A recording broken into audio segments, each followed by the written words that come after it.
All right. The welcome, John. Great to see you again, Guy. Yeah, yeah. It's always good to see you. I actually just did your wow, boy, it looks like I'm really opening up. This is the result of my meditation. Look. I just came from John's class. The beginning of the Tai Chi Chuan that you Yeah, I'm really loving the way that you're layering it. It's like the layering it in itself has just been insightful about the way it works together. And the one that was really evocative for me and has been lingering with me was when you went, all right, prajna and metta, right? In breath, right? Prajna, out breath, metta. And then breath, figure ground. Vipassana and metta. Yeah, and the figure ground in that sense, at some point they'll interpenetrate each other. I was just like, that just, it not only just was the experience, because it wasn't like I wasn't experiencing that before, but it made something distinct. And that distinction has been popping up everywhere, right? Yeah, yeah. But just that layering of those things over the course of time, just in themselves is yields insight. Thank you. I mean, that's what I learned from my teachers, the ecology of practice. So yeah, sorry for interrupting you there. I just wanted to make sure that, just in case people are listening, the term. So when you're doing the in-breath, you feel your chest expanding. You're doing metta, a contemplative practice. When you're exhaling, you're doing vipassana. And then, like as you said, in prajna, you're alternating between metta and vipassana. And then at some point, it goes from, instead of being out and in, it goes to being, like you said, all at once, interpenetrating. And that's prajna, a non-dualistic, a very active and dynamic non-dualistic state that is very conducive for transformation. Right. And then, I'm glad you recognize that, because this idea of layering practices on each other into an ever growing ecology, that was the deep lesson that I got from the people who taught me, because I was taught Vipassana and Metta and Tai Chi Chuan together. And so, now that we've done a much more, I guess, more than often is done, much more embodied forms of Vipassana and Metta, and then taking them into prajna. Now we're turning, as you said, towards the Tai Chi Chuan direction. I'm teaching people Zhanzheng, which is standing, and each one movement. These are parts of Qi Kung, the cultivation of the Qi. And that's also to layer back on, because you probably noticed that a lot of these exercises are now inactive. They're inactive imaginal exercises. Yes. We're enacting the yang, right? The expansion, just like in prajna, and the yin, the centering, and then again, what happens is when you get sort of the Qi experience, you get that again, neither in nor out, right? Neither moving nor at rest. It's beyond all of that. And then that and the prajna start to do this with each other. Yes. That's the whole point. The whole point is to give it the layering that's the mutual affording, is to create a living structure that will take on a life of its own. Yeah. It is, and it's interesting, like, so when we went into the Tai Chi Chuan, it was just from those layers, again, it was just one of those things of, oh, okay, here's the out and the in, and and that whole, it just starts to hit these built up layers of distinctions and anchors that are in the body, right? It's just, it's really great. I'm really appreciating it, John. I know a lot of other people are too. Well, thank you. Yeah, there's more. Like, for example, the Zhanzheng we did of embracing the tree, right? And then, as I go in the review on Wednesday and Friday, that also connects to the core form of Vipassana. You're making sure you're centered and you're rooted like a tree, right? And so embracing of the tree is the participatory knowing of, what it's like to be a tree, almost a perspectival knowing. And so, there's lots going on.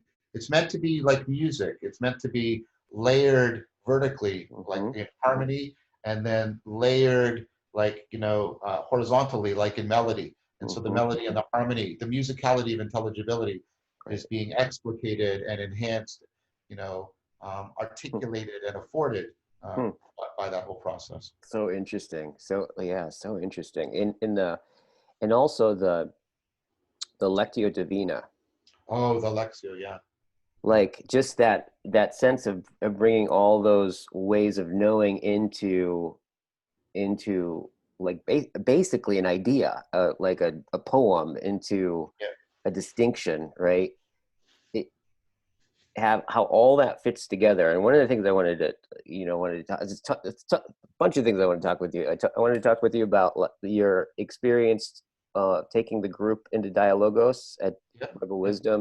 I want to talk about Lectio Divina, uh, and it's in the sense of what we talked about last time. How, and I've been thinking about this since we talked about it, which is your prediction that once people start doing Lectio Divina in a group, that there's something about that just makes sense that that'll naturally open it into Dialogos, Yeah. right? And that's actually had me think about what's happening with when you read a text, right? And then what's happening when, if we look at that, like translate that into Dialogos or dialogue when it goes into Dialogos, right? Of Yeah. of you know who's what's the text, right? Who's the reader, right? Like what's the Yeah. meaning of the text, and start to play with those metaphors. Yeah. Well, I'm happy to talk about all of this. Yeah, Yeah. Lexio. I mean, Lexio is an example, a really important example of what I call a bridging practice in um, the ecology of practices. Mm-hmm. So there are practices like we were talking about where you can layer them onto each other, Mm-hmm. and then they interpenetrate Yeah. and they interafford. But then there's also practices that are designed to bridge between other practices. Mm-hmm. And so the way I see in practice Lexio is it takes you from the silence of a seated practice Mm-hmm. and moves you into speech, but a kind of speech that then prepares you, as you're saying, for dialogos, which Mm-hmm. is interspeech, right? Mm-hmm. And so Lexio for me is this really living bridge uh, between dialogos and meditation and contemplation, or between logos and prajna, if you were to Mm-hmm. ask me for sort of the ontological designations. Yeah, right. Because so praja, what is praja actually, like? What does it mean again? What does it indicate? So it's wisdom, Yeah. but no, but in the sense, I was talking about this when I was talking with Andrew and Chris in a way that sort of integrates Aristotle's notion of both Sophia and phronesis, right? It's so it's an active dynamic. It's when your fluid intelligence, the intelligence in action, in interaction, Mm-hmm. right, uh, Mm-hmm. is has become a self-liberating. So that dynamic of being self-organizing Right. is self-organized. It's autopoetic in that it is self-organized to seek out, right, a way in which it's self-transcending, self-liberating. And so Right. you're being freed from foolishness, parasitic processing, but you're also being freed to Mm-hmm. flourish, to connect more deeply. So, and prajna, so that's its functionality. Mm-hmm. Its phenomenology is that it's a state that emphasizes, I would say, this is non-traditional language, so Mm-hmm. clearly I'm speaking. I think the non-duality that is traditional is a way of foregrounding the transjectivity, the Yeah. coupledness, right? The dynamic co-emergence Yeah. of agent and arena. Right. And so that, the point about prajna especially if you see it the way I present it in the course as the stereoscopic fusion of Mm. meta contemplation and Yeah. vipassana meditation. What it's actually doing, right, is it's sort of putting you in a space. So in meta, I'm becoming aware of the existential moding, Mm-hmm. right? Mm-hmm. And in Vipassana, I'm moving to a place of disidentification that makes insight possible. Mm. So I get the deepest possible insights from Vipassana, but what are they restructuring? Well, they're restructuring what meta is making available to me, which is my existential mode. So I'm not getting an intellectual insight, I'm getting an existential insight. But Yeah. it's not a one moment insight. It's like in the flow state. I'm getting a cascade of existential insights that have that aspirational Yeah. trajectory. Yeah. That feedback loop. Yep, yep. So it's like with prajna is something like it's wisdom. I keep getting the sense as you were talking about this sense of this affording of and for some reason I was thinking about um, apprehension and comprehension, like Yeah, it the, is. But it's also, I but would it's put like in it's also more identification. perceptive. It's very perceptive, but here's there's some terminology that's helpful here. Notice the word you use, apprehension. So Whitehead I have this term for prehension, right? Mhm. Which is the way, so the how your mind perceives the world is your mind doesn't really perceive, because what your mind picks up on are relations and patterns Yeah, that are actually not visible or audible or tactile. You're yeah, prehending the real relations, and then yeah, you're perceiving the real things, yeah, right? And so prajna is both prehension and perception. right. Yes, and It's, it's that interpenetration of the two, right? yeah. So like no Dojin says it. So you're in a state that's beyond in and out. Hmm. It's beyond in the sense of beyond and beneath. It's beyond and beneath in and out. It's beyond and beneath mind and body. It's Hmm. beyond and beneath self and others. It's beyond and beneath God and nature. Hmm. Yeah. And then the idea is in Lexio, Yeah. you bring that into the Dharma. You bring that into like the wisdom teachings as a way of reading, not for information, but reading to entrust yourself to transformation. Yeah. And so that gets you into like linking all the kinds of knowing together. Right. And then you take that into Dialogos. And that's what I mean. If we can get all of if we can Yeah. imagine if you can get what I described in Prajna, Yeah. right, presencing itself within Dialogos, Yeah. then got something I think very profound. Totally. And it's also in terms of, in terms of practices, it seems like the linking, right, between those and because it's that common thing of that you always hear about of like where people can meditate really well, but they get up in the moment somebody doesn't give them what they want, they it all goes away. There's Yeah, something about, I think, that Dialogos seems to just bring just a sense of like bring that into the realm of interaction and how we go about the world, right? exactly. And so Lexio is to bring you into interaction, Hmm. right? Um, with other people's viewpoints and words and ideas, and Hmm. then right, and then things like the qigong practices, Hmm. right, are designed to bring you into physical interaction with Hmm. your physical environment, and Yeah. then dialogos is to bring you into interpersonal and ultimately interontological Yeah. interaction, right? Right. And so yeah, that's why, and you've seen some when I teach that how you come out of your considered practice is Hmm. a part of the practice. In fact, Yeah. I think it's the most important part of the practice. Right. That's why I give people another bridging practice, which is the reciting of the 5 promises to Yeah. yourself as a way of bridging, because Yeah. you should always be thinking of your sitting not as an escape, Right. right? Not as a vacation, but as an education. It's always meant to be integrated as much as possible with your everyday consciousness, cognition, and communitas every day. Right. So to come to that, there's a point about that. I get this question often, and it's a good question. And that's why I'm happy to answer it again and again. People will often ask me, well, how do I know if I'm doing it right? And what they mean is they want some phenomenological marker that says, bing, you're doing it right, right? Yeah. That's not where you look. Yeah. Where you actually look is the integration happening. Are the patterns in your practice, are they starting to emerge naturally in your life? And then and especially if other people notice it. Mm-hmm. Right.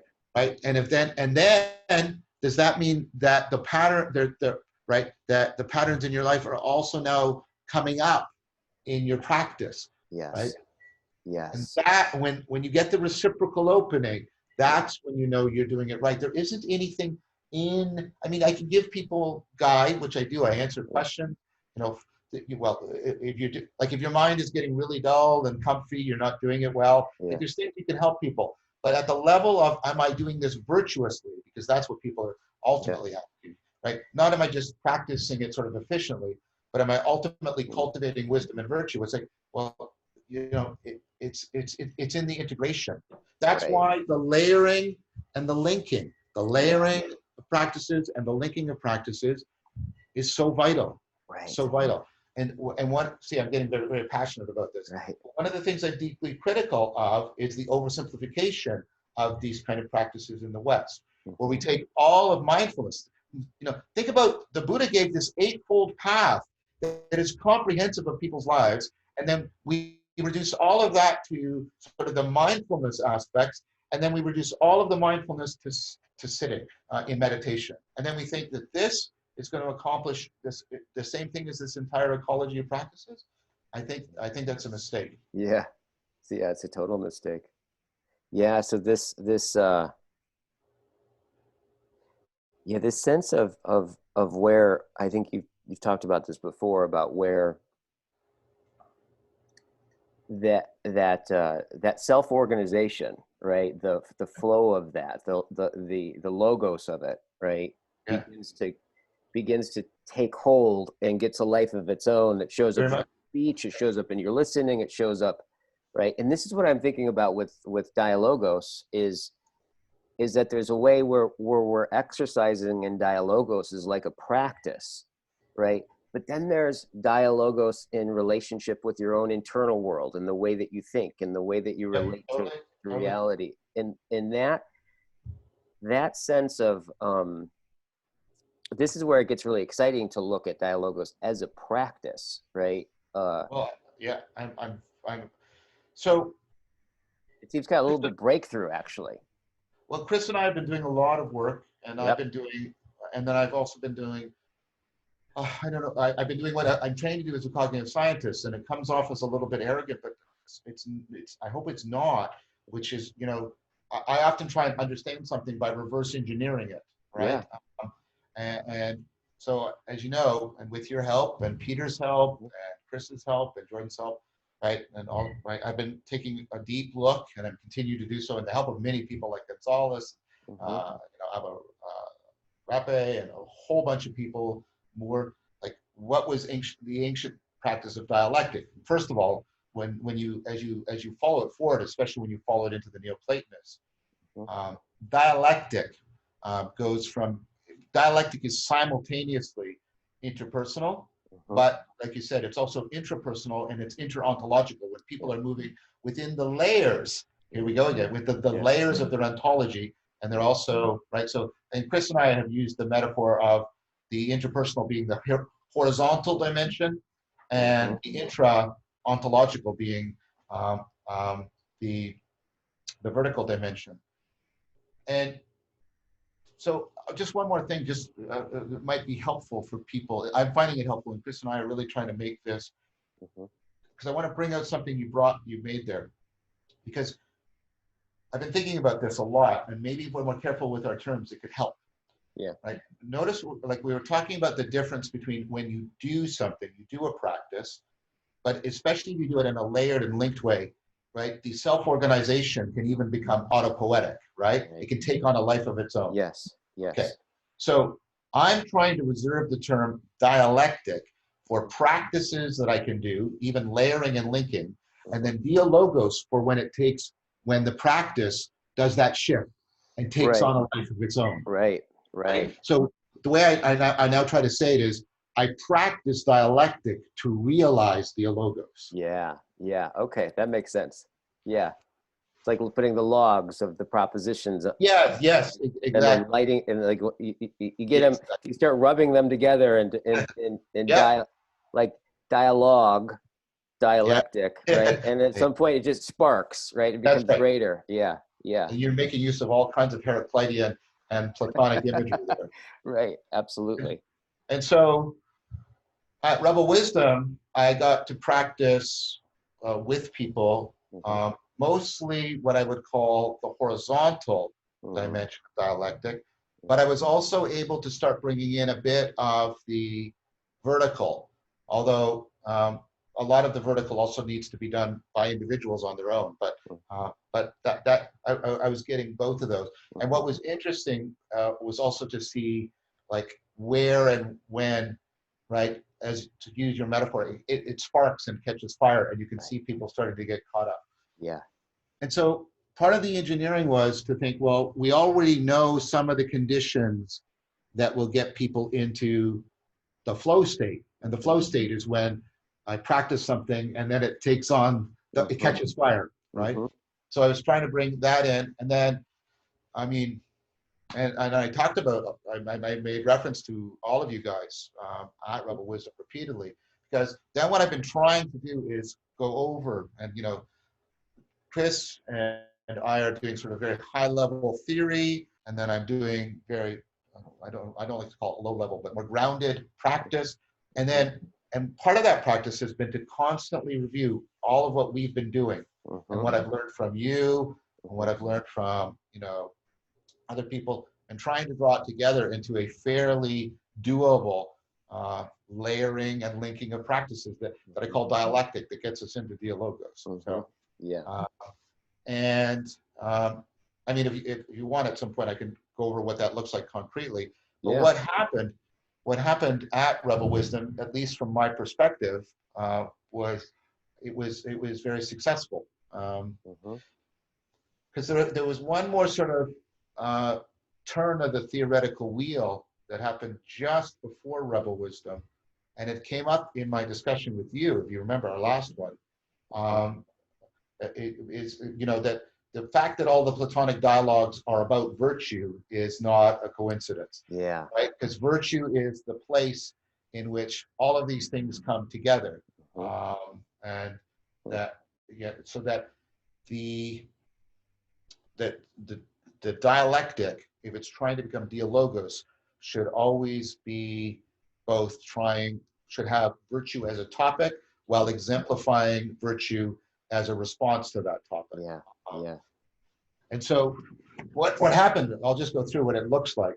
Now, again, I was clear, I had to present a truncated thing because I see this as actually something that people should do after they've done, right, Hmm. meditation, contemplations, Tai Chi Chuan, and circling. Hmm. They have to have done those four things, I Right. think, before they do this. Right. What am I going to do? Wow, before I teach you. So I couldn't do any of Right. that. So I had to present sort of this, right? Hmm.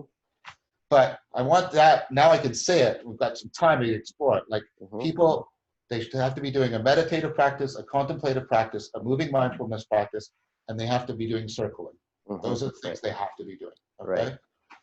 Now let's say that is given, okay? And that's a big given, I get it, but let's presume that that's the case. So then how it works, right, is that, sorry, one more thing, which was coming out also in the discussion from Andrew and Chris. Sorry for doing this, but this is right on the edge of my thinking. And there's Yeah. all these people that are helping me right now, and I want everybody included, right? Yeah. Yeah. The other thing is, which is how do we bring in something, how do we make it more Socratic, and how do we bring in argumentation? Yeah. Okay, so at Rebel Wisdom, I couldn't fully bring in the argumentation. I'll talk about how I did that recently. At Rebel Wisdom, it goes like this. So people, you break them up into groups of 4, okay? And this is influenced by Nora Bateson's ideas of warm data and the warm data labs, right? Hmm. So what happens is That group, they decide collectively what virtue is going to be their topic. Let's say it's honesty. Yeah. They pick honesty, okay? So what happens is one person who goes first, and the person picks somebody who's going to be their initial amplifier. And so the first, and you don't make propositions, you make proposals. You don't state propositions, you commit yourself to a proposal. And you mean it in both ways. Not only do you grasp the semantic content, but you mean it like when you ask somebody, did you mean what you just said? Like, are you committed to it? Okay, so full meaning. So that's why I say, I propose that. Don't say honesty is, say, I propose that, right? So I propose that honesty is X, okay?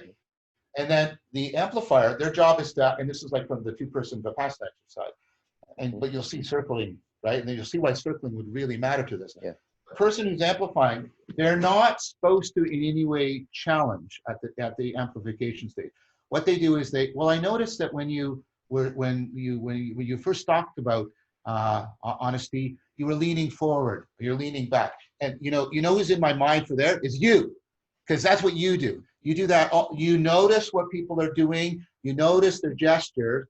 And this is also came from the work I did on the focusing. Well, you clenched your hand there. Go back, clench your hand. What's that like? What's going on for you right now, right? And so, can you tell me more? And you were silent there. What's happening while you're silent? So the amplifier is trying to get the person to become more reflectively aware of their participation in the proposal, right? You do amplify, amplify, amplify. Then at some point, the proposer is going to get towards kind of an aporia. They're going to go, right? Yeah. And what happens is, and now the amplifier speaks. It switches to what I call appreciation. The amplifier has to first say what they really got, right? So they have to repeat back to the person who spoke. This is what I heard you saying. And they have to do that until the first person says, yeah, you got me. You understood. So appreciation in the sense of understanding. And then this is what I value about what you said. This is what is good. This is this is what I hadn't thought of before. This is what I had forgotten, right? So they do that. They do the appreciation. Okay, right? Then they are going to turn to the third person. What they're going to do is they're going to do anticipation of their proposal. They don't jump into their proposal. And what they do is they have to say, this is where they're now challenging, but they're not going to actually confront the person. They're going to, right? So what they're going to say is, okay, this is what I thought was missing in that proposal. Here's a part of honesty that I really think is important that was missing. Or here's what was mysterious in that proposal. I found that strange or odd, right? And then finally, and I emphasize people, don't put the emphasis on this one. You're not trying to be right. You're trying to come into right relationship. Right? You're neither merely attacking nor merely agreeing. Right? And this is the mistaking. And I try to break it back up into mistaking. Not how the proposition is wrong, but is there an assumption? Is there a way the person was taking that you want to call into question? Okay. So talk about that for a bit. And now the third person amplifies the second person doing the anticipation, right? And then until that second person can now say, okay, now I'm ready. I propose that honesty is this. And then they get amplified. And then at some point they stop. And then the third person does the appreciation with them. And then turns to the fourth and does anticipation until they make a proposal. And then it cycles all the way around in the fourth. So you do that until everybody does this. And then you get groups that come back. It'd be good to at least have 4 groups, right, to come back into a common space. And hopefully, usually almost always, they've done different virtues. This good honesty, right? Remember, you're like when you're amplifying, you're trying to pick up on how the person is exemplifying, not just doing exposition, right? Right. So, right. And because it's virtue, people, it really bridges for people. So the 4 groups come back, and now they're all together, and now this is what they answer. They don't answer in closure, but this is what they go into Dialogos. You ask them, okay, what is virtue? Not as what is honesty, not what is courage. And what happens is they do the thing where they zoom into their particular virtue and their And particular experience, and then zoom lift out it the up. virtue and zoom in and zoom out and Yeah. zoom in and zoom out. And Yeah. then what happens, right, is they get into Dialogos, and they get a sense of, right, they get a sense of the moreness and the suchness, that they're like virtue is so complex and dynamic, and they feel that they've come into a better relationship with it.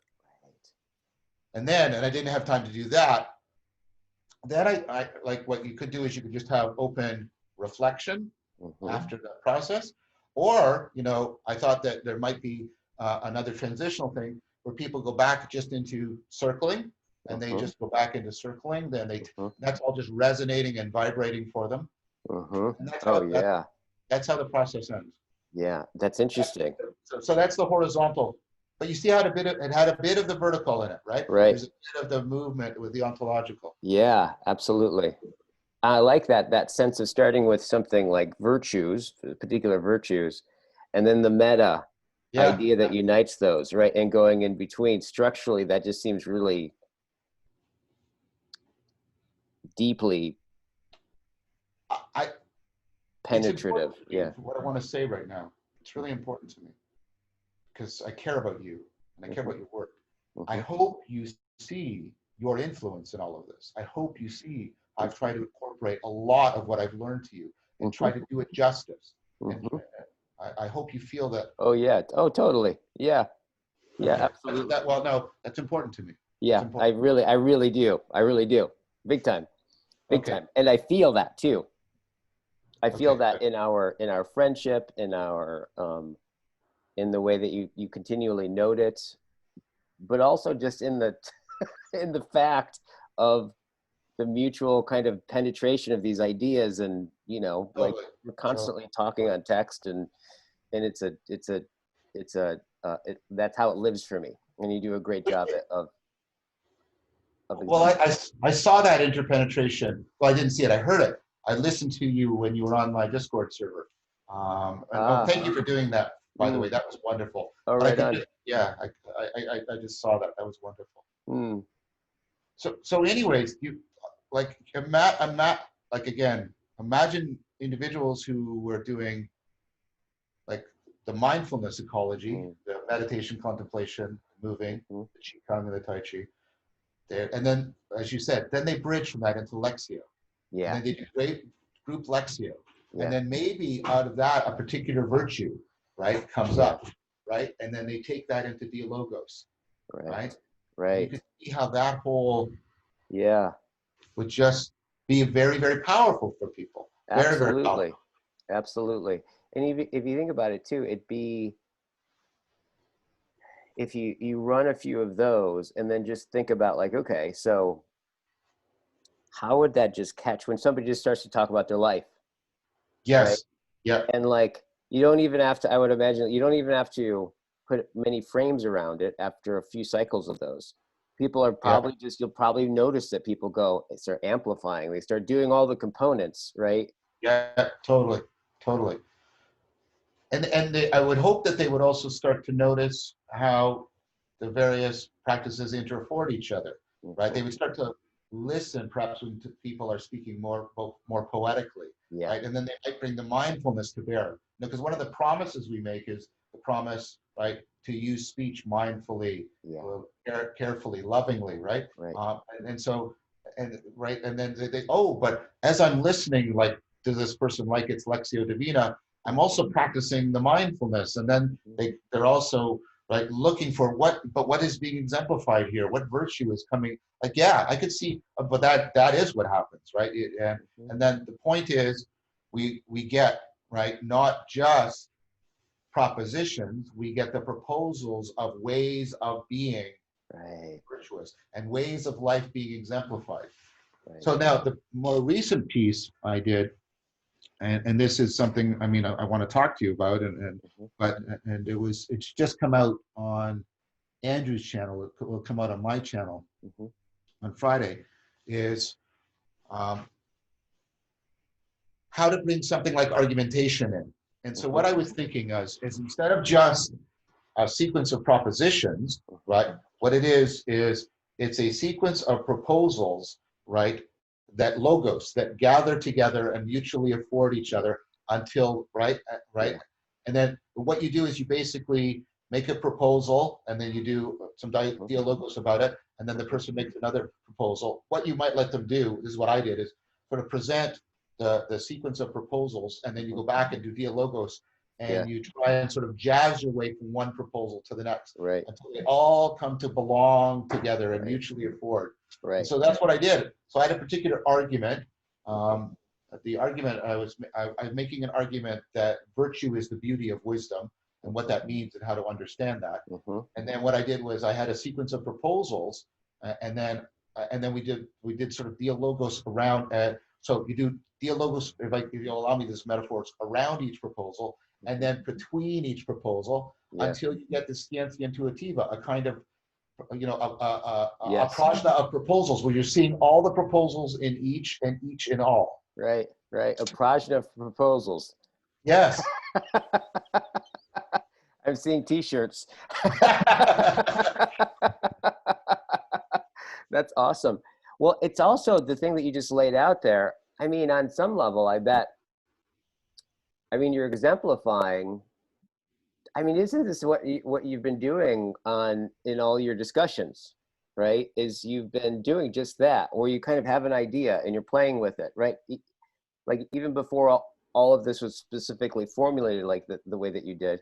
But it seems like that's what I sense is that there's something that kind of emerges and you have an idea. Maybe it's this and this and this. Like, oh yeah, and then we go into dialogue about it, right? And then something happens, and it puts the next thing. So if like we just watched all of the discussions you've had with everybody, I wonder. I bet we see that pattern that goes throughout. I think so.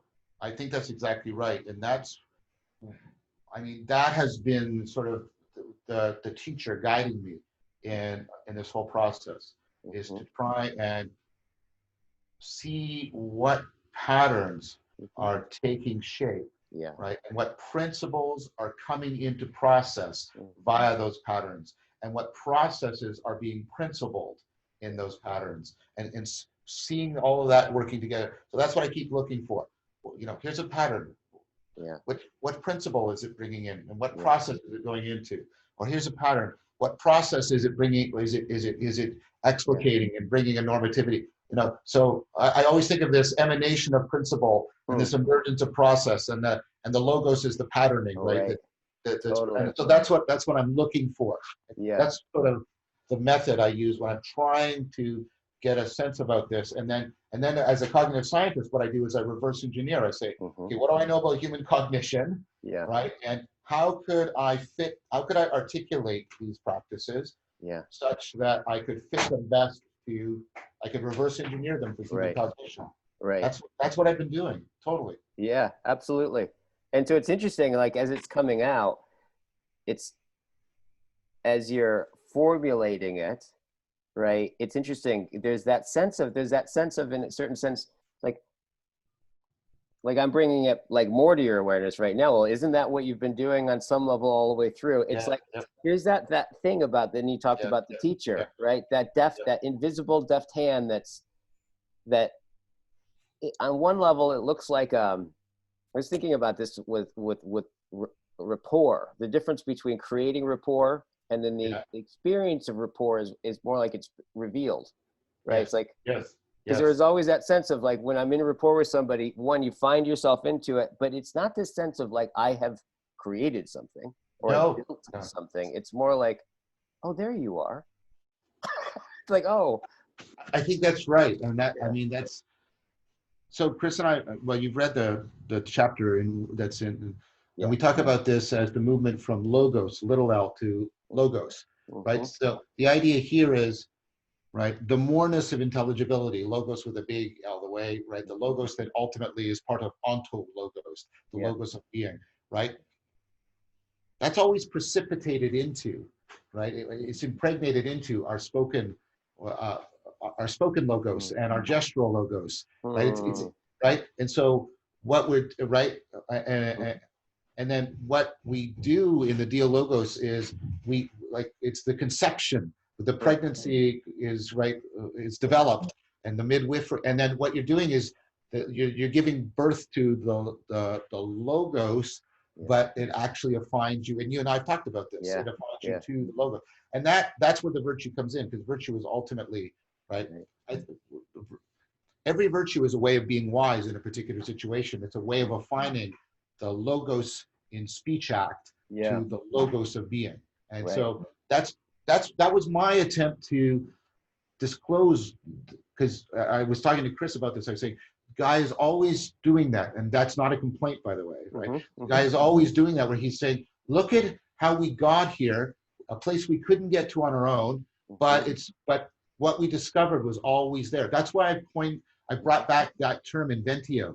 Yeah. Right. Yeah. The Carey uses in the book on Augustine's invention of the inner self, because Yeah. inventio means both to make and to discover. Yeah. Right. And it's that sense. So what I think it is again, like the way dialectic makes possible, but it isn't the making of dialogos. Right. I think the dialogos, the dialogue part, the logos between us, right, that's the making part.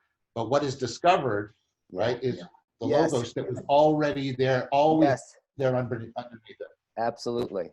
Absolutely. And concealed, that whole thing about like concealed and revealed, and the hiddenness is not the you know, the Gestalt hiddenness of where it's like you conquer everything and then you even conquer hiddenness, right? It's more like the hiddenness is what we follow the whole time, right? And when it reveals, see, this is the thing about it. Like, I think one of the things I love about Rilke and poetry really is that it has this ability to reveal, you could say, the unknown without making it known, but it retains its unknown, its mysteriousness in its disclosure, right? So it becomes right. So I think about this as a trajectory of transformation that always ascends metonymically, right? So the logos, the dynamic unfolding of the logos gives us a sense of trajectory in a transformation. But that ultimately is a finger that's pointing towards the logos, right? Metonymically. It's not separate from it. It's a metonym. It participates in it, but it also points beyond itself in its participation. This is so Neoplatonic, right? Totally. And so that's how. So I think of the movement that happens, both the movement out of my own subjectivity into the we space, right? And then the movement of that whole space, right?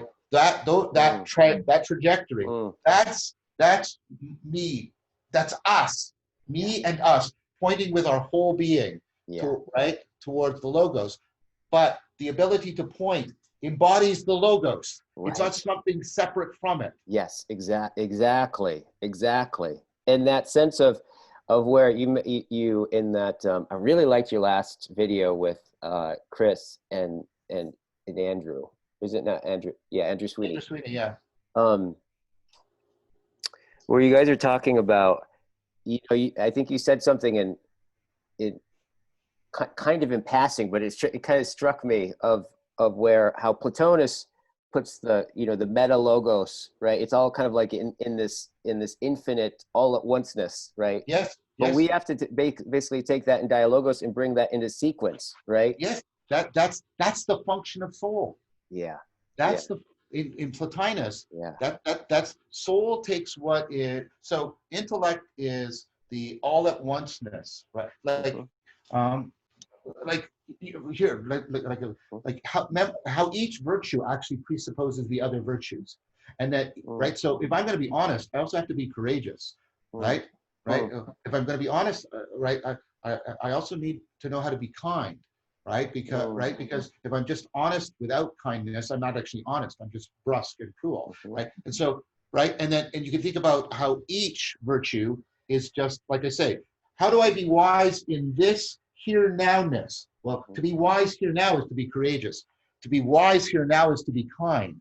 To be wise here now is to be reverential. So you get Plotinus, that's the nous, that's the intellect, right? All the principles of intelligibility, all the virtues are there. He often compares them like theorems in an argument, and this is why Spinoza is so important. Right. They all interpenetrate and interdefine all at once. Right. That's nous, and then nous, right? That all at onceness, the one, the one in many points Right. towards the one, right? Right. Totally. Right? So it points up towards the one, but as you said, it emanates, it affords, it makes possible the dianoia. Yeah. Right? The dianoia is the noia, but it's in motion. Right. Right? Dianoia and the Right. dialogos are right, and that's soul. And so what happens? That's what we were talking about in both that dialogue and the previous one, where soul is the mediator between muchness, between moreness and suchness. Yeah.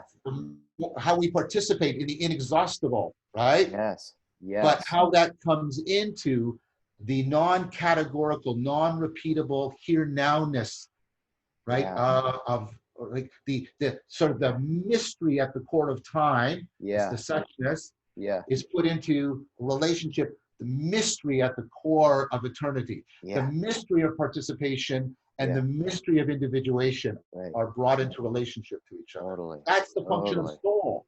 Well, That's what it is. That's what it is in Plotinus.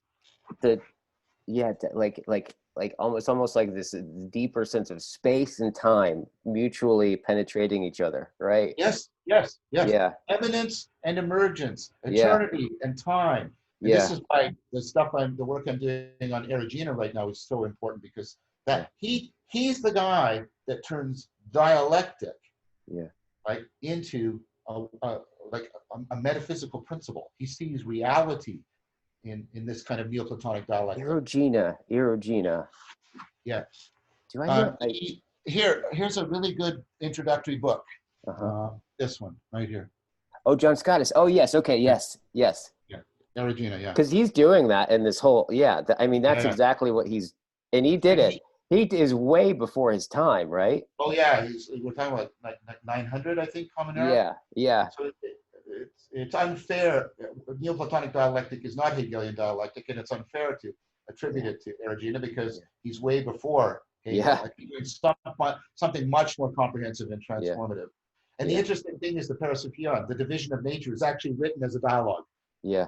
It's actually it's presented as a dialogue. And it's interesting because it's presented as an interpersonal dialogue between two people, right? Basically the guru and the student, right?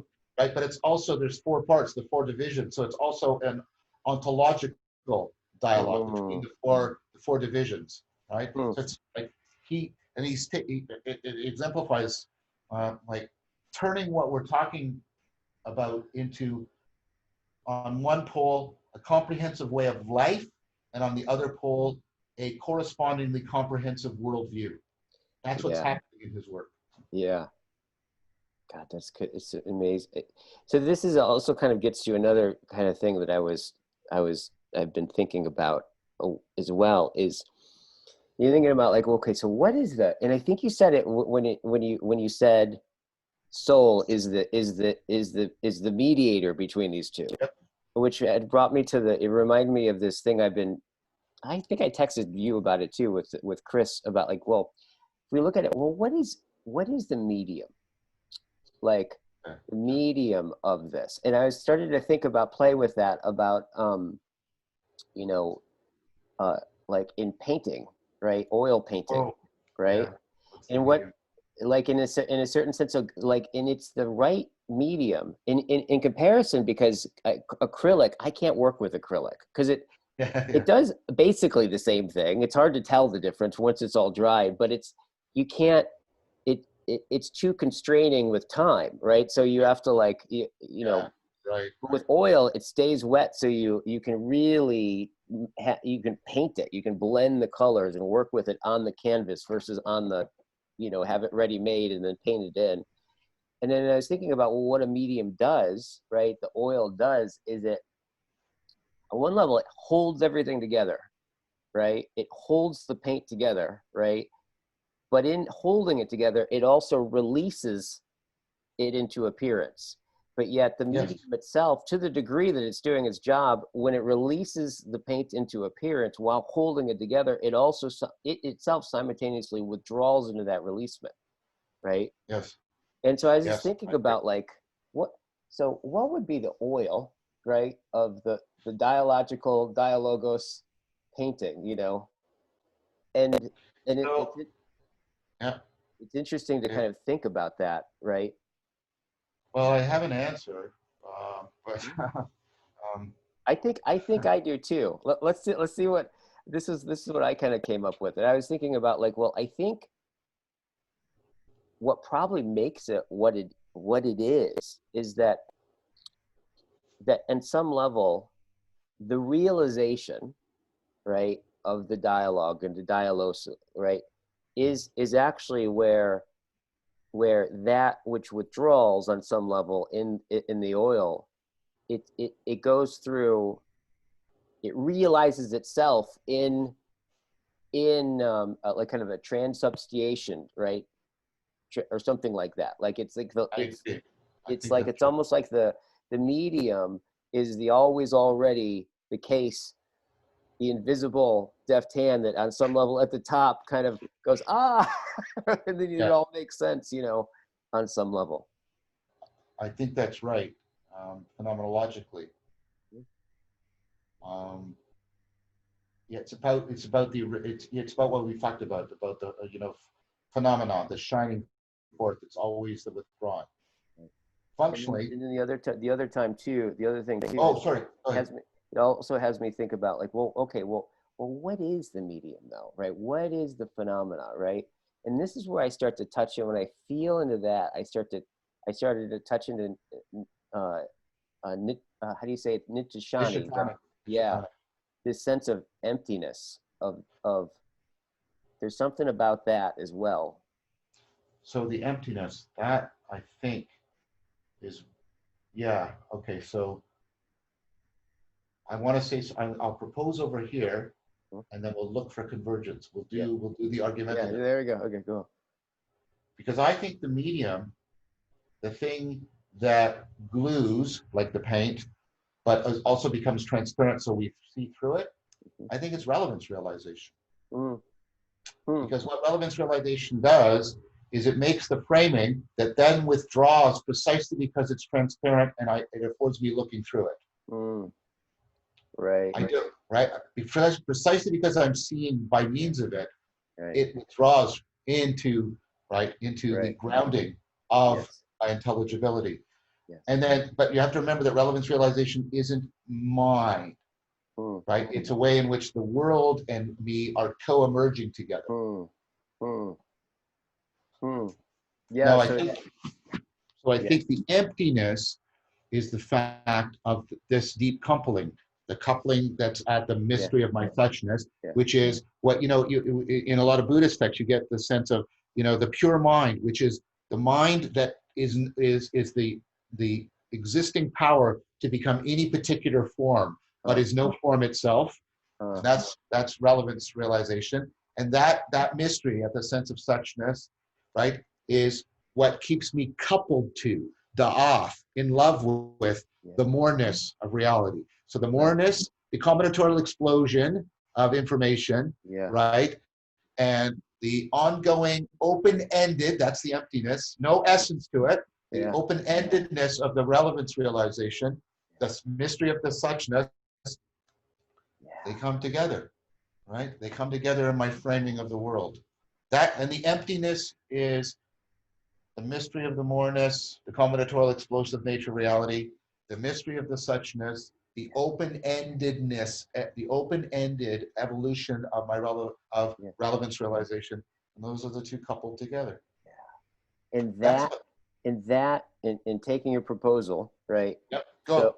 so so relevance realization is what you're proposing is the medium of this, right? Yes, Is yes, relevance realization.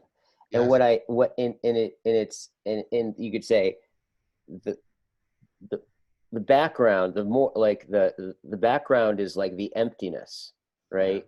yeah. And and in the foreground is the suchness, right? Well, Yeah, I would say that. Or is I, that how you said it?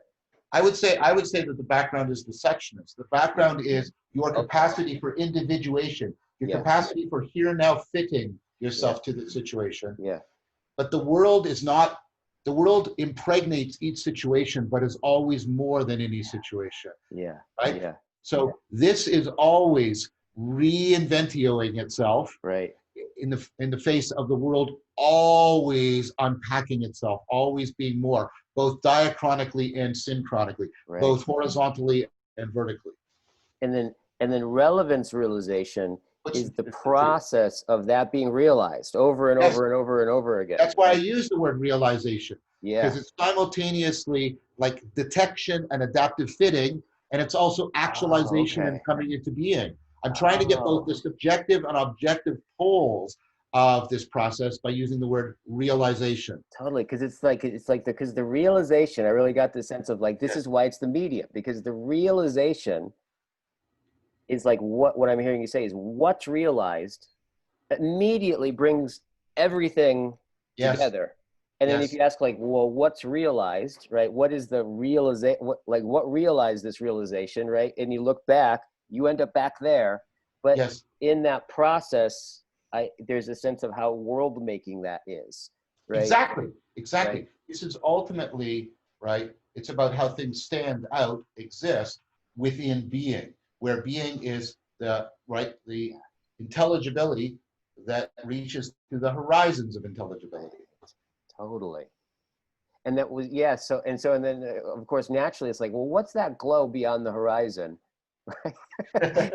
And then you end up back in some level you in moving towards that glow and realizing it, um the thing that, yeah, this is why it's the individuation. This is why we're still in the, Yeah, like, just to keep it, this is, we're still in the amplification part of, I think, right, like of, 'cause I'm just kind of yeah, keeping yeah, yeah. mindful of like, yeah, Yep. But in that's the, important. right, I just thinking about Tillich, like like participation individuation tension, right? It's like how this is mirrored. Guy, hang on a sec. You're frozen. Just hang on Oh, a sec. oh, let's see. How Okay, you're about now? back. You're back. Okay, cool, right. Yeah, you're Okay, back. cool. I just try to be Yeah, the gestures are so important. right. Yeah. That sense of that, there's that quality of where when you have a passion for something, right, and you just engage with it. In some sense, it's like there's that experience of where you're not thinking about yourself. Yeah. However, at some point, you it's a co-constitution where Yes. your face Yeah. is articulated by what you've been looking at, right? And then Yeah. you realize the whole time that it's been this mutually shaping, yeah, Well, and that's Christopher. Is it Christopher Moore? What, Moore, the Socratic self-knowledge. That's his basic argument. He says that what Socrates tries to show people is that the truest, deepest kind of self-knowledge is not gained through introspection, yeah, not gained through, right? It's not gained through intuition. It's yeah, not gained through sort of formal definition. It's gained through how, like, your commitment and participation in what you just described. That's where you actually know yourself. That's why the Socratic self is inherently aspirational. right, It's not the romantic self, right? You're yeah, not expressing it out, right? What's happening is it's being educed from you as the world, and it's how your co-emergence commits yeah, to the coherence of the world, the faithfulness, the love, right? That's where you truly find out who you are. right. Wow. So the whole point about Socratic, right, self-knowledge is you cannot find it except in Dialogos. Yeah, But conjoined to that is that's where you deeply, most truly find out who you are. yes. Through, yes, through That process you participation. Yeah. This is And it's just interesting. Like what I'm really kind of getting is like it's almost you can't be a Cartesian, no, no, you can't. You right? can't. Like I really kind of get this sense of this both Heidegger's kind of pointing out what metaphysics both realizes yet hides, like conceals at the same time. There's something Yeah. about this where, because it's funny when we That's found what. like, well, Yeah. what's the medium? Well, the what is the apprehension, realization of everything that's in relationship with it, having being the thing that it's relating. It's like it Yes. goes deep in and it ends up outside while seeing itself inside, but deeper and deeper and deeper and deeper, where there's no, this is where I was starting to kind of feel like the realization of the emptiness, right? Yeah. Of there's no thing there. No, there is, because Yeah, it's that which makes thinginess possible, yeah, right? yeah, And notice how the relevance realization is no thingness, right? Because the one thing you can't actually bring into the frame is the framing. yeah, Anything you bring into the frame as if it was the framing, it's James's I me. You're always only looking at the me. You can't look at the I because you yeah, always have to look through the I, yeah, right? So there's that. And notice that relevance realization is always simultaneously disclosing and concealing, mm, because I'm finding a subset of the world relevant and that's shining to me, but I'm also finding, although I'm not finding, in fact, I'm not even, if I was noticing it, I would hit combinatorial explosion. I'm intelligently ignorant of yeah, vast aspects of the world, yeah, or else I couldn't function. Relevance realization is always a revealing that is a concealing. yeah, That's why it's always evolving, because whatever, there is no essence to the revelation. There's nothing comes up in the revelation that captures, right, relevance forever. It can't work that way. right, Because it's always a concealing as well as a revealing, it then has to open up to what was concealed and reveal again, and then open up to what was concealed and reveal again, and then and again and again and again. And this is soul. This is dianoia, right? This is the attempt, the never completable attempt to disclose the intelligibility of the world, which is combinatorially explosive, through time. And that's what we're doing. well, I'm just feeling like, well, a couple of things. I'm feeling the virtue of reverence, right, at play here, and at play Oh, for right now sure. in the Yeah. conversation. It's like you just can't, there's something about this sense of um, realizing that this kind of what's doing the looking, what's doing the talking, what's doing the perceiving is the thing perceived on multiple levels, going up and Yes. down. It's like reverence almost comes to like to a peak. This Right. like awareness of finitude and limitation, but the infinity. Yeah, Yes. So that's Drew Hyland's book, uh, uh, Finite I'm reading that Transcendence. right now. Reverence, right? Yeah. But I was thinking of Heraclitus, right? Mm, Listen not to me, but to the logos in my speech. All things are one, right? right. That's the reverence. And it's that, again, we talked about it. Like that movement of relevance realization, if it's caught up in the virtue of reverence, that's when you start to realize the trajectory and the transframing, the trajectory and the transformation that extends towards the one, but can never get there. But that's great, because Yes, if we could get there, we it wouldn't we be the wouldn't one. be, we wouldn't be who we are, and the world wouldn't be what it is. Ah, yeah. Boy, what a thing to revere not having, right? Yeah, It's to revere what brings it in reverence is that I can't get there, but the can't get there reveals it's there, the way it's there, right? That exactly. yeah, So Robert Browning, a man's reach should exceed his grasp, or right, what is a heaven for? totally. This is why I think it's like whatever. This is like the two fingers, right, of this Yes. sense, Yeah. Yeah. right, where Yeah. Michelangelo into Yeah. even that painting was all before. It's interesting if you think about it. This is before before the like the reemergence in a conscious way of the Greeks, right? Of the Medicis, right? It's like that's all coming up. They're digging it out, and like Marcio Ficino and the Neoplatonists, Yeah. right? And so Look here's at the my painting plan. behind you. What's that? Look at the painting behind you. Yes. Plato is pointing up, and Yes. Aristotle is pointing down. Yep. Right? There you Yes. go. They're both Right. ascending. Right. Right? And that painting right there, every single part of it is telling a story. I don't know what the whole Exactly. story is. You see Eros in there, and you see. Yeah. Socrates is there, and he's off to one side. Yep. And yep. Absolutely. What was I going to say? What was I? Oh yes, the two fingers about it. It's like before that, right? It was always depicted of like where kind of God is this kind of distant patriarch, Yeah. and that man is this kind of meagerly, right, yearning for God. And then all of a sudden, in this, it's like man's just barely dawning to consciousness, and here's God, right, with all the angels, like, Yeah. whoa, and Yeah. they don't touch, Yeah. right? And if No, because it's yeah. right, and it's like if they touch, no one would no one would even look at it, right? It's Yeah. precisely that they don't touch.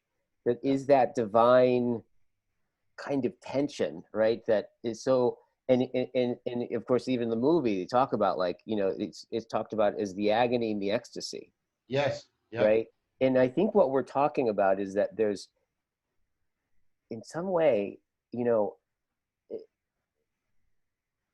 like you could almost kind of make a poster of this, right? Of where it's like agony or ecstasy. What's the difference that makes the difference, right? And I think this is what we're getting at. I think the difference is something about that thing that you said, which is the one, right? You don't want to achieve the one, right? Because it wouldn't be the one. That like that aspiration, that reverent aspiration of like that.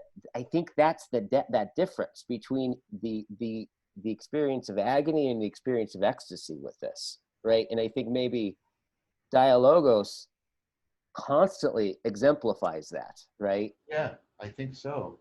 I think the aporias in Dialogos are the space that keeps the reverence and the tension alive. Yeah.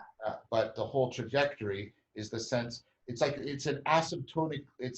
I mean, I always got the sense in Michelangelo like it's an asymptote that there's a perpetual closing, but they'll never touch. Never Right? touch. Right. Absolutely.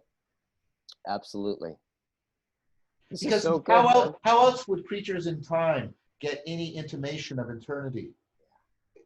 There's no other way. If they get closure, that's not eternity. That's an idol in something that's finite, right?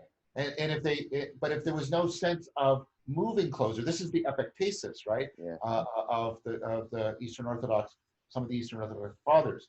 God is the perpetual affordance of self-transcendence. You're genuinely transcending, but you will never complete it. You will never complete it, because creatures that are in time only realize the truth of the eternal truths in ongoing transcendence. Right. Totally. Yeah, and that comes into like, this is where I think, that like God as a thou, as a metaphor makes sense, right? Yes. Because there's that quality of just when you get to know a person, right? There's like there is that quality of like when you genuinely get to know a person, which is also the realization of your own shadow is simultaneously the recognition of the other, right? Like because you like in the it's always been that thing about how do you learn how to listen? Well, first you gotta realize that you don't, right? The moment you realize you don't is when listening. But that's a beautiful example of what I'm talking about.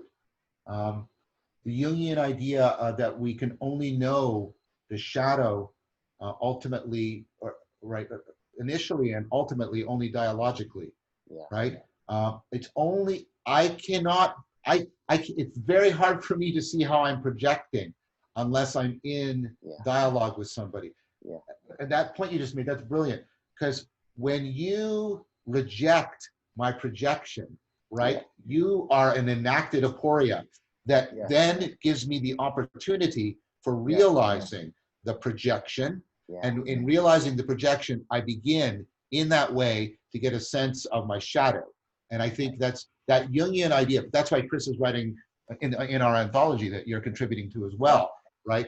The second chapter, he and I are writing, I should say, he's first author on it, but we're writing it together about the Jungian practice as an instance of Dialogos, because exactly this idea, and that people have gotten too romantic about Jung, in a sense they only sort of think about Jung intrapsychically, right? But Jung, they forget that Jung is presupposing that all of this is taking place in a therapeutic dialogic context, right? That's the frame in which he's. Exactly.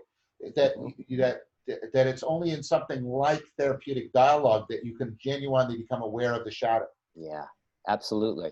And like you, yeah, exactly. And that's that quality, but that connection between the thou peeks through, right?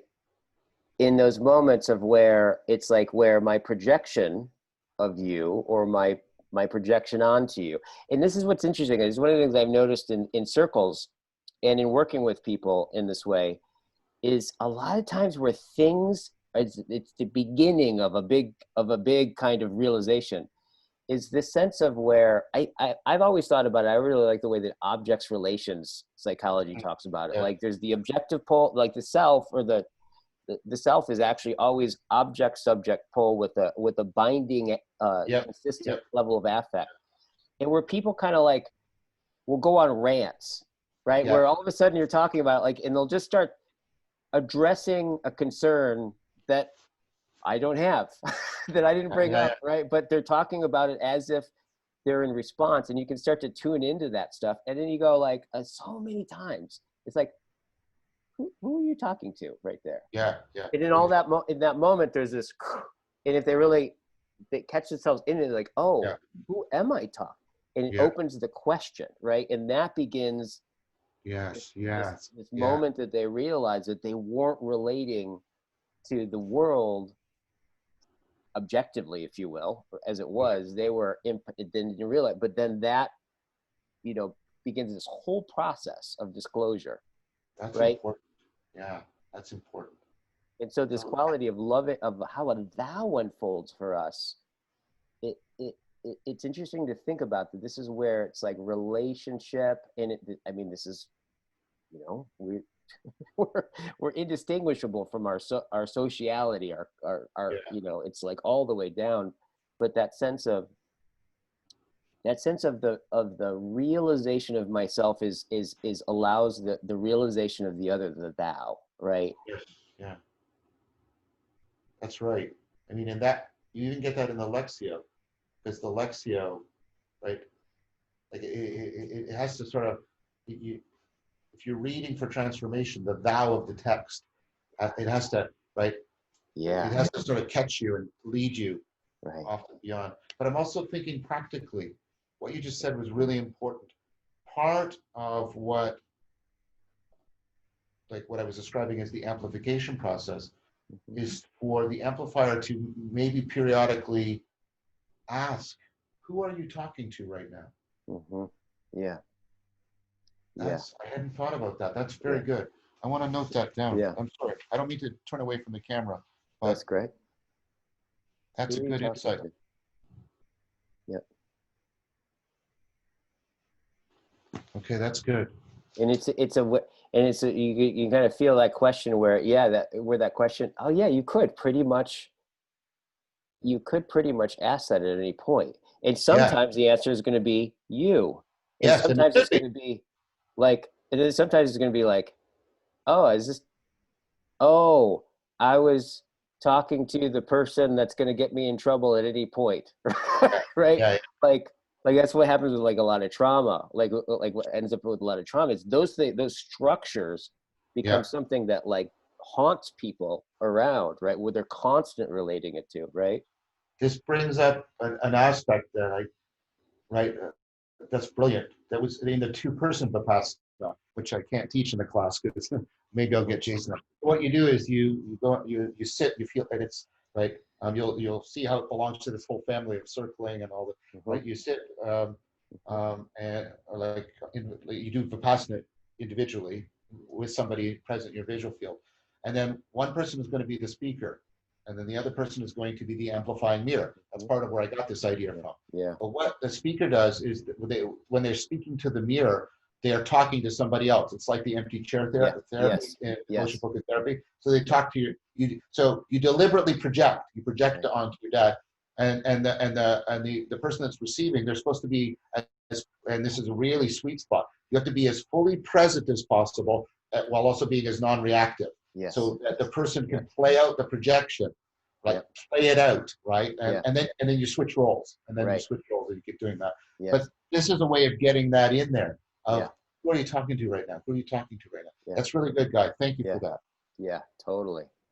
And it's also, there's a sense in a way that's not like there's the projection catching, but there's also this sense of and I've started to notice this too. This has been something that started to articulate, like when you're listening to something, what is it to really listen to somebody and get? Yeah. It's like when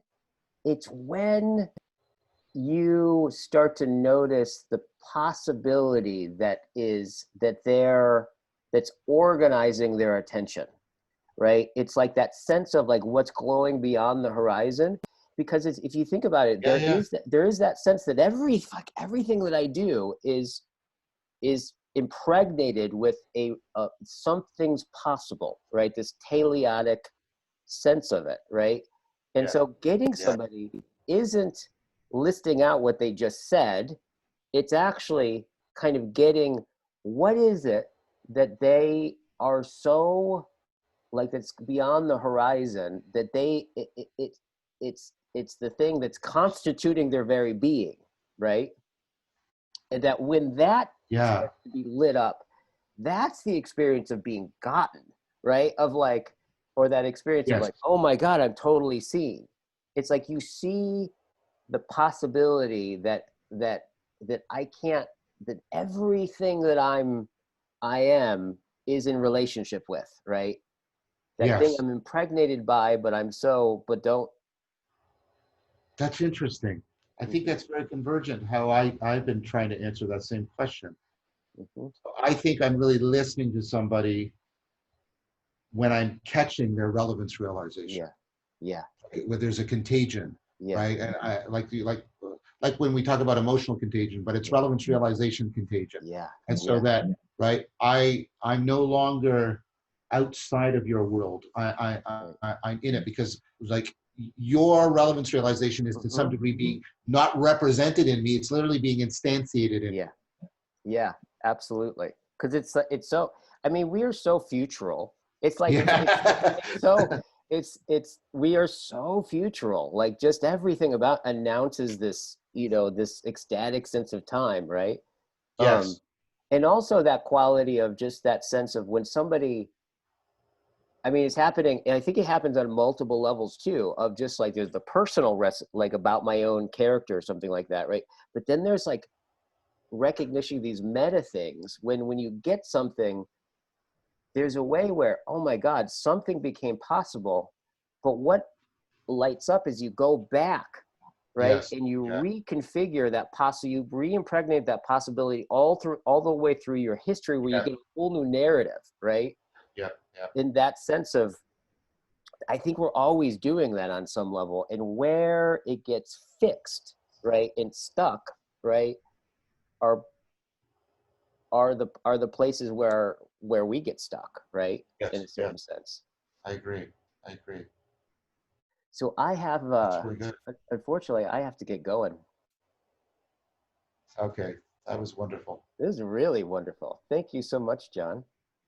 Yes, thank you, Guy. And I'd like to, if you could send me the files again, I'd like to upload my channel. You got it.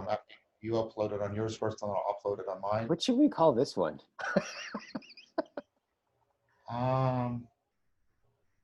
Well, I don't know. I think what we were moving between talking about dialectic Yeah. and talking about Dialogos. We're moving Yeah. between talking about the practice and talking about the process that's realized. I would call it something like dialectic into Dialogos. Yeah. All right.